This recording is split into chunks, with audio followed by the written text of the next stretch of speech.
Hello everybody and welcome to my video on how to build a simple but effective risk register for your own personal business or the organization that you work in. I've developed one here on the screen and you're probably wondering why the screen is black because I've purposely hid the columns so I can talk you through each one of the columns as we go through so we don't get distracted of people kind of looking ahead.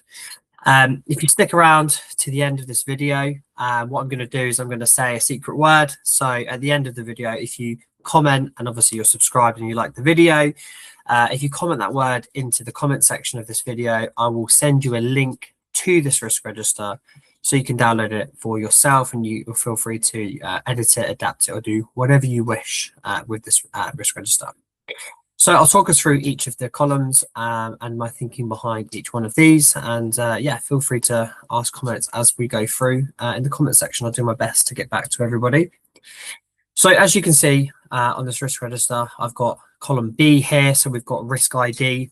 Essentially, what we need for each risk is a clear identification number. So when you're having discussions around particular risks, you can quite easily distinguish between each one of them, particularly as some of them might have similar names. So on the example here, I've got 01, 02, but you can have this in whichever way or format that you actually want to. So you don't necessarily have to use this format, but it is helpful to have an ID for your risk registers to have for each one of your risks. The next one is a risk title. So this is a short but very sweet descriptor of what the risk is about in its entirety. So this isn't an event, the risk event. This is a combination of the cause, the event, and the consequence of the risk.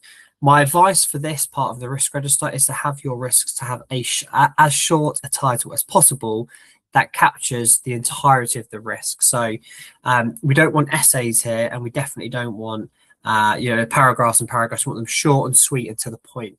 So we've got our ID and our risk title, so we can really distinguish between each of the risks and what they're about. The next one, and these aren't in probably the most efficient order, but these are all essential parts of the risk register. The next one is risk category. So this defines the type of risk that we're talking about. So we can put them into buckets and look at risks in themes or categories for a bit more of further analysis.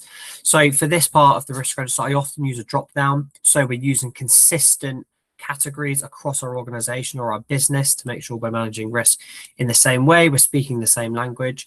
So there'll be a drop down of different risk categories that you have. Yours might not be the same as one on this list. These are just examples of ones that I think are kind of applicable to most organizations. To get a drop down on your risk register, you will need a legend of options that you're welcome to kind of choose and change. So I put them under the risk category section. So if you edit one of these, it will edit the drop down list in the risk register itself, if that makes sense. So don't worry about the other ones just for the minute. So if you change this one here from reputation to something else, obligation or something else, it will then change in the risk register as well. And I can show you how to kind of do that as well through some formulas.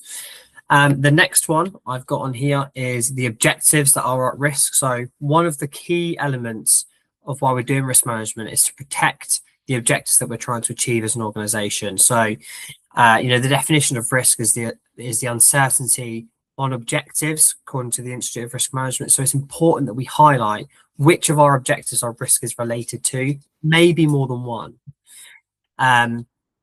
So the same thing for our risk categories in terms of having drop downs in the legend down here.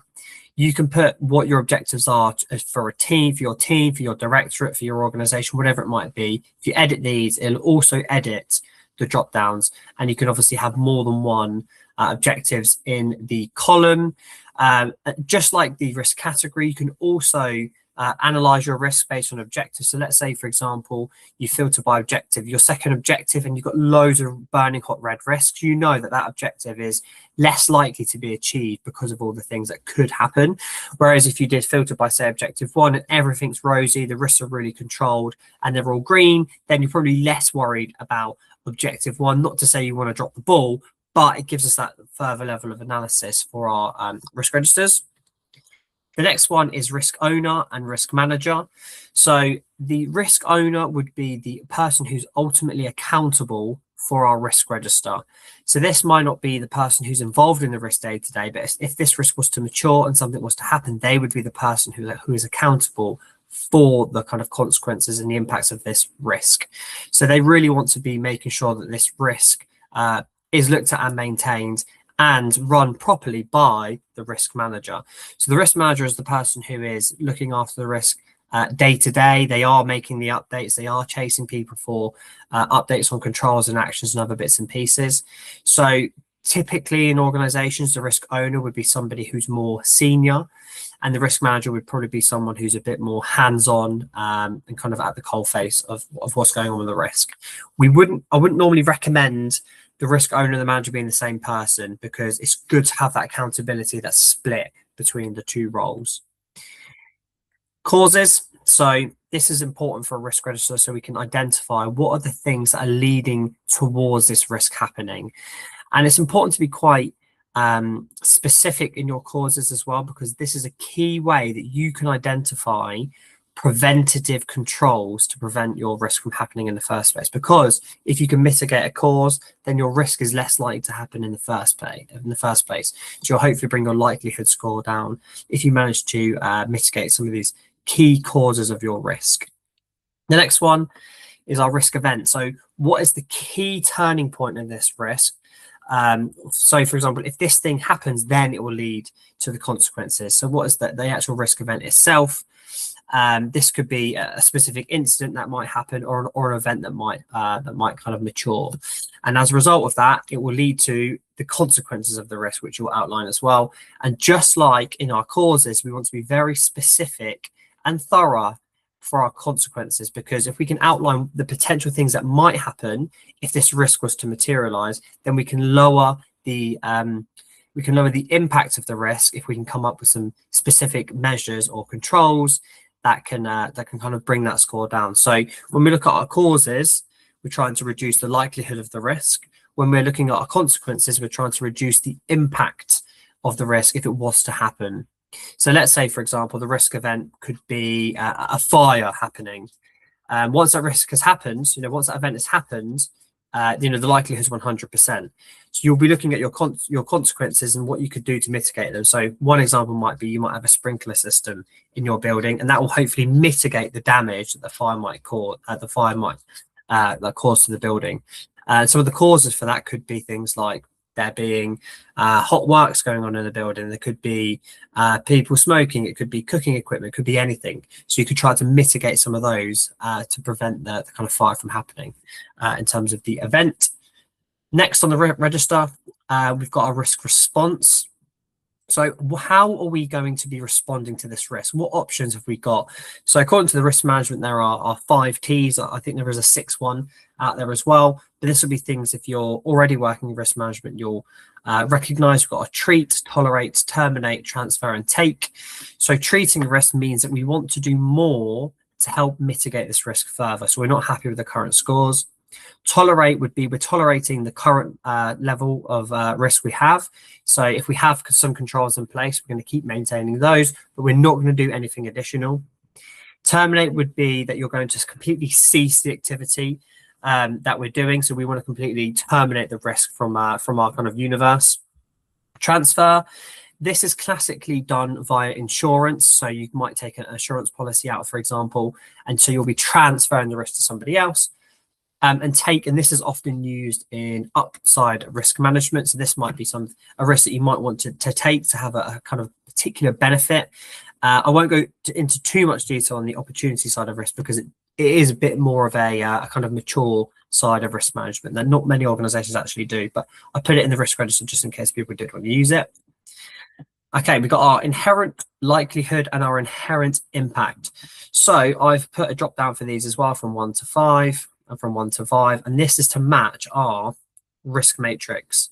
So we have our inherent likelihood. So inherent, for those of you who don't know, the inherent score is the score for the risk before controls have taken place. It's essentially, the way I describe it to people is, it's the ceiling for your risk. How bad could this get if left completely unchecked and unmitigated? So classically on our risk registers, this should be the highest score across all of the other scores I'm about to show you. So it'll be the highest likelihood and the highest impact. So if we weren't going to do anything about this risk, how bad could this be? So I know different organizations have different approaches to their scoring. So I have put a couple of different matrices in here. So you'd have a 3x3 for some kind of the more less mature organizations, and a 5x5 here. So on the left-hand side, we've got a likelihood from very low to very high. And then on the bottom side, we've got impact from very low to very high. So you're picking two scores, one for likelihood from 1 to 5, and impact from 1 to 5. And then what we do in risk management is we times those scores together. So let's say if you've got a 3 for your impact and a 5 for your likelihood, so it's very likely, you would meet them where they would meet in the middle. So medium up to 5. Your risk score overall, your risk severity would be 15. So that's how we use our scoring matrices. So if you do have a 3x3, you can always change this to 3x3 there. So that's our inherent score. And then what I've done is I've put an auto calculator there. So it's just a simple sum where it times these two together, and it color codes your cell to match your risk matrix. Obviously that's red there. So it shows on the risk register as red. I think having a visual stimulus on a register is really helpful. I know it is for me, but for a lot of people, at a glance, being able to see the color coding of the risks helps you differentiate between all of the risks on the register. And then we've got our control. So I've tried to do this in a, other than the first couple of columns, I've tried to do this in quite an intelligent order. So we've got our causes, our events, our consequence. This is the story for the risk.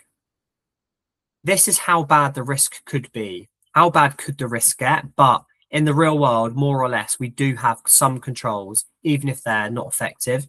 So this can be where we can outline what are the controls that we do have in place for this risk. So these are things that we can evidence, and they exist and they're repeatable. So this isn't a, are we going to do this thing? That would be an action. It's a, we already have this thing in place, and here it is. Here we can test it and we can evidence it and we can repeat that control. So that's where you put the details of that in the risk register. And then you would get to your residual or current score for your likelihood and impact. So based on how bad could the risk be, so this is the highest score you'll have, we'll say, right, we have these controls in place for our risk. Okay, then, so does that lower the likelihood? Okay, yes, it might do. So it might go from a 5 to a 2. Does it lower the impact? We're saying, no, actually, in this case, it doesn't. Because we don't forget, we need to remember, when we're looking at our controls and our scores, we need to ask the question, are we mitigating the causes, or are we mitigating the consequences of the risk? And that will dictate which scores we pick. If we're reducing the causes, the likelihood is going to be impacted. If reducing the consequences, then the impact is more or less going to be impacted for that.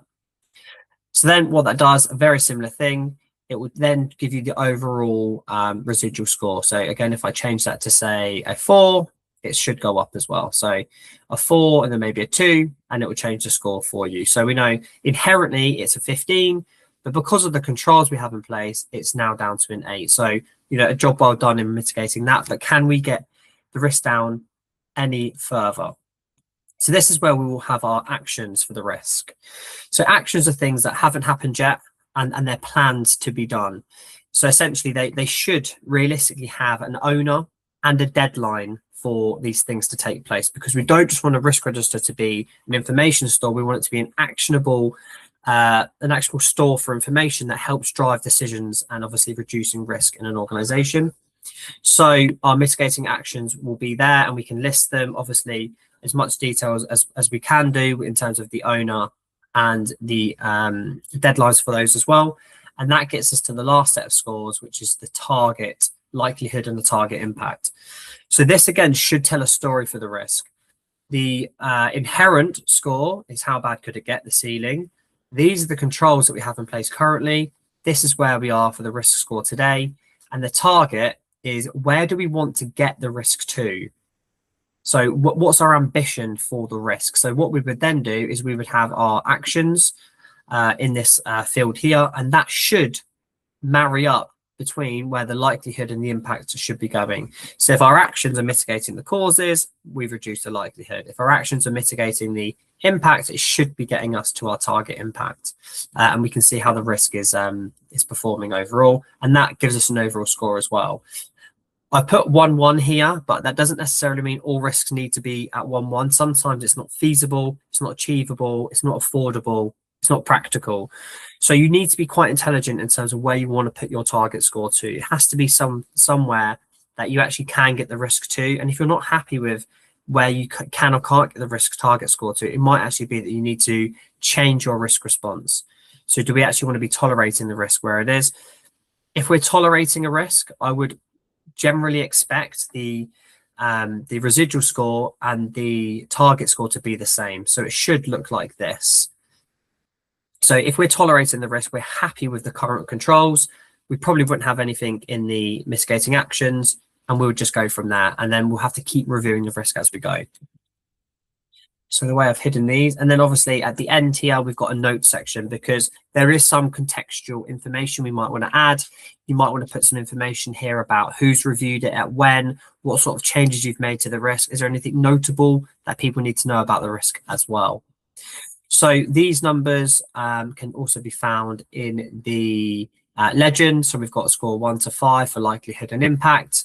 I forgot also to say that the risk response is also one of the drop downs here we have as well. Where's our risk response? It's here. And that is the full risk register. There is another field I've got here to say whether the risk is open. We can have another column to say, is it an open, closed, or a draft risk?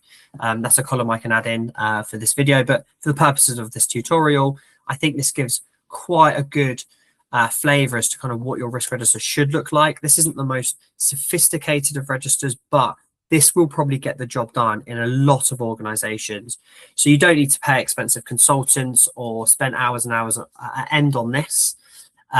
So if I was you, I'd build something simple. And to be fair, some of the elements of this are a little bit complicated in terms of the drop downs and bits and pieces, and obviously the different types of scores. But if you can aim for this and do it well, you will have a good standard of risk management in your organization, as long as you're doing something with your risks as well.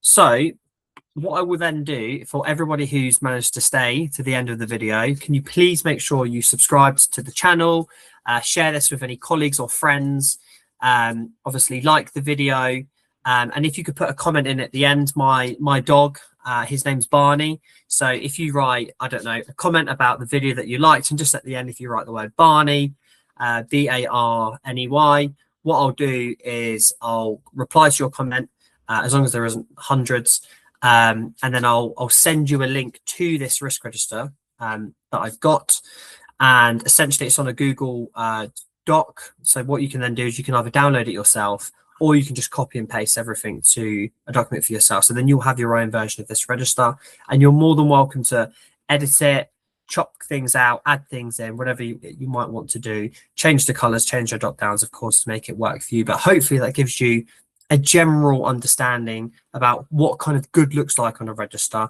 And maybe in another video, I can do some actual examples of some risks that have been completed in the register. But just let me know. And if there's any other thoughts or feelings about future videos you'd like me to make, then please let me know. But hopefully this has been helpful, and it's been a pleasure making the video. So thank you very much and have a good day.